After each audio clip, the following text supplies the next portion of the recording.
So we are talking about seasons of life. Now, one thing we must understand, just like the Chaturvanya, the fourfold order, so too this idea about the four seasons of life, where you have the Vanpras at the end and the brahmacharya ashram in the beginning. Now this is a world order, which I mean in India, a social order which was created keeping in mind certain aspects of human nature. For instance, in the middle you see you have the grahastha ashram, and that in that grahastha ashram your aims are artha and kama. So why? Because the vital is very prominent. Whereas in the beginning, student life, brahmacharya ashram, because very beautiful things, students can get easily oriented. Their little, little minds are like sponges, they absorb, you give the right influences. But then when these things become weak over a period of time, then at the end there is Vanprasth and the Moksha Sannyas. So if you look at it, life was organized like that. But we must understand that something new and unprecedented has happened. When Mother speaks about this supramental touching matter, so these old methods, while we must understand their utility, they are not as relevant today.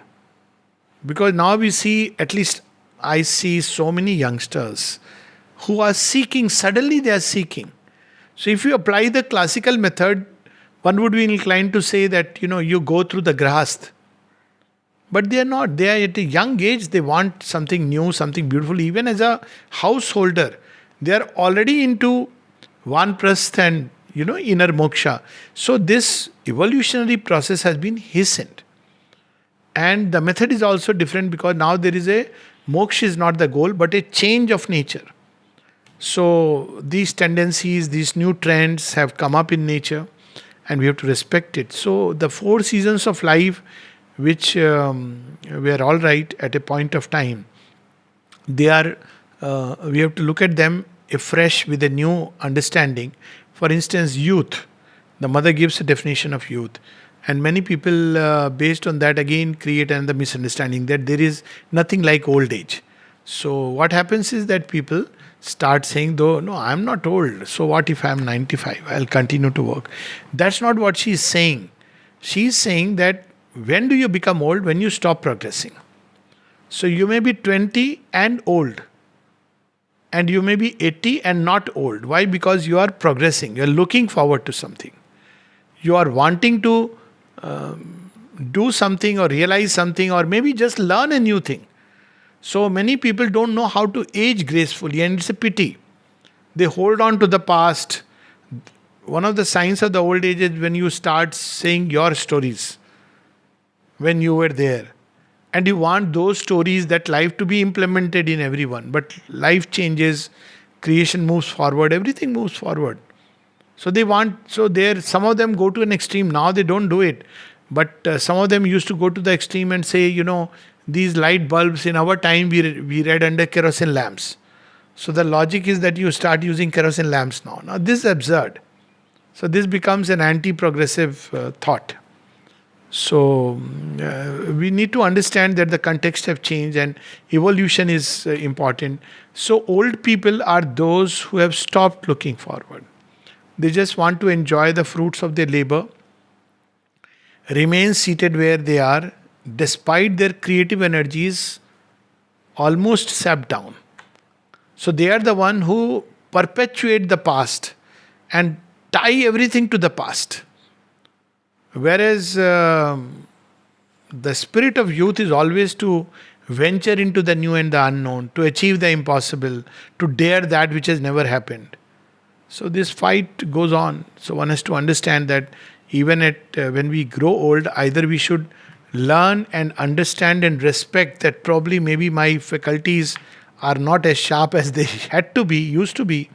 And at that point of time, very gracefully give way to the youth and turn towards that which is truly worth achieving if one has not. Because that's an age, if you remain tied to, some people I've seen in military setup after retirement, it's a miserable life because you've retired as a big officer and then you go and you are still living in that bubble. But you're a retired man. Who cares? But they are continuing to live in that. and it's very painful. So don't live in bubble. Now you're not that. It's perfectly fine. Why you have to be continue to live in that state? That was an age when you did what you had to do. Now respect. So when we enter into this old age is like autumn. So what do we do in autumn? In autumn you shed all the old leaves and you prepare for the new spring. So old age is like autumn when we need to shed the old consciousness, old way of life, go into an interiorization, a kind of concentration, so that we are ready for a new life which awaits us after the body's death. It's very unfortunate that many people don't know how to grow old. Now here old, we have to understand what I mean. Like physically you are aging, you can't continue doing things physically as you were doing earlier until there is the transformation. But there are other things you can do better that you didn't do earlier. So often we have this example of the eagle. An eagle, what does it do every after how many years I have forgotten? Maybe 30 years, 40 years. So eagles live long. So they go into a isolated, relatively place. There they, not 30, 40 years, but they do it for many days, almost maybe 70 days. When they start shedding all their old wings, feathers, and they grow new ones, and then they come back in their renewed life. That's how even the Kaya Kalpa Siddhi was practiced. That people, when they grew old, they went into a room, they had the mud bath, spent time in meditation, concentration, they ate very little. So after some maybe 30 days or 40 days, when they came out, they had how many days? 75 days. They came out as almost new, and you could renew the process twice or thrice. So the age was extended to 150, 160. Now if you look at it, the principle is this. Otherwise, nothing is getting time to rejuvenate itself. Which is okay if you want to take life like that. But otherwise, when the body begins to grow old, instead of holding on to the past, reinvent yourself, renew yourself. So this is how one should age gracefully, not with the sense of helplessness and hopelessness, but with the sense of something new which is round the corner. So shed the old leaves. Those who have grandchildren or youngsters always are there. Learn new things. Look at how they are doing things with iPads and all this. Something amazing, to look at it and marvel and learn these things. Why not? And then shed that old ideas, habits. When you see the youngsters, they have a different consciousness altogether. Try to understand them. That itself will keep you young. Why they are thinking the way they are thinking. Don't impose your views. Just try to understand. It's not about right and wrong, but how life is evolving and changing. And then to spend most of the time in drawing away the consciousness from the surface activities. Go within like a tree does in autumn. And then you are ready for the spring which is round the corner. Even contemplate that, when you are going to be reborn, how you would like to be, where you would like to be. It's not about whether it's possible or not. Life is always about possible or not. So, who actually makes it possible? Who dares it? Think about a beautiful womb. If after, when a baby is in womb, the mother's thought can influence the baby, why not a conscious soul's thoughts about where it will be born subsequently? So you can even always imagine that, life will be beautiful. You will be born in a family where right from beginning, the conditions are conducive to your growth of inner life. And of course, they will definitely shape in some way or the other the future. So this is how we should age gracefully, that last season which is so important. And each season, live it with fullness. I'm not right now speaking about yoga, but about life in general. And but live in fullness on the basis of dharma. This is always the base. So if you say live in fullness means I'll do anything and everything. So the fourfold seasons of life was like that. The basis is always dharma. So stay with dharma, then meet life, earth and kama. And then if you have lived a life with the world, grappled with the world, but stayed with dharma. And as I said, dharma is not about moral right and wrong, but far more complex. Dharma is essentially about the unfolding of truth within. Stay with that, then you'll see that at the end of the day, when there is this age which is dawning up, it will be golden. There is a beautiful poem of Sri Aurobindo. It's about evening. Maybe we can close with that, where he describes, how you can. It's not there on the iPad. Yeah, that'll be much easier. It's about evening. So in the evening, how do you like to spend the evening? So when you have trod the different ways of time, then when you sit down, when you have lived for a large and high goal, life can be so beautiful. Evening. Evening. A golden evening when the thoughtful sun rejects its usual pomp in going. Trees that bend down to their green companion. So this is an age when the sun, with all its pomp and splendors, is beginning to draw its rays away. And the trees become very quiet and still, one with their roots in the earth. And fruitful mother. So they are going down to Mother Earth, fruitful mother, vaguely whispering, these and a wide, silent sea. Such hour is nearest God. So at once he is saying how the evening can be so beautiful.